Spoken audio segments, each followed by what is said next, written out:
I want to bring in the first witness now, Justin Cuter. Justin, just can you just go through the highlight reel of your testimony? What compelled you to come forward and testify under oath and to let the nation know what you felt about what went on here? Hi, Steve. Thank you for having me. And I'll tell you, I've wanted to testify about what I saw at the convention center since Election Day. And the other GOP observers who were in that room on Election Day and the day after and the day after and the day after all had the same idea that somebody outside of this hall has to know what's going on here.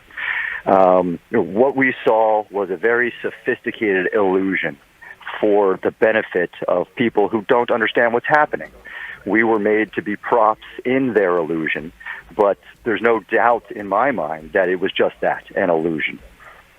And I think the more people who are willing to talk about it, the better, because it's the most important thing in the world right now. And I don't think I'm being overboard about that. No. Listen, it's not only the most important election in American history, as these combat veterans said to the president in the letter. As we have a show that goes all over the world, it's the most important election in 5,000 years of Chinese history, about the freedom of the Chinese people. I want to go, when you say it's an illusion and that you were props, walk through that, and we may have to keep you over into the next segment through the hour break, but I want to go through, because it was very compelling. What do you mean it was a sophisticated illusion? What I mean by that is I would compare it to what happened to Detroit, where the observers were visibly pushed out of the room and they put the cardboard up over the windows. Philadelphia happened to have enough money where they could stage their canvass, their count, in a big hall. And we were all able to get in the hall, but we all had to stand behind a fence, which left us 200 feet away from poll workers who were sorting and opening and making decisions on mail-in ballots. The illusion comes in where, theoretically, yes, we were in the room, we were present as a Philadelphia judge determined.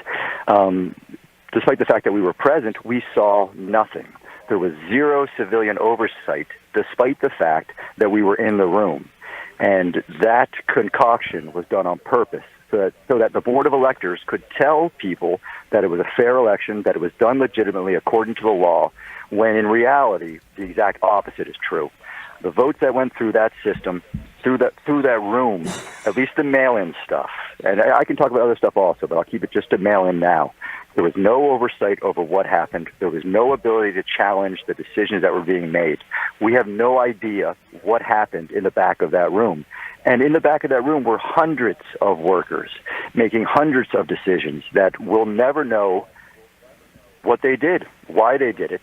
And as such, it's illegitimate. The count that went through there is illegitimate. And at this point, someone has got to do something about it. And I take it that's hundreds of thousands when you take the whole thing, because everything got concentrated down there. And once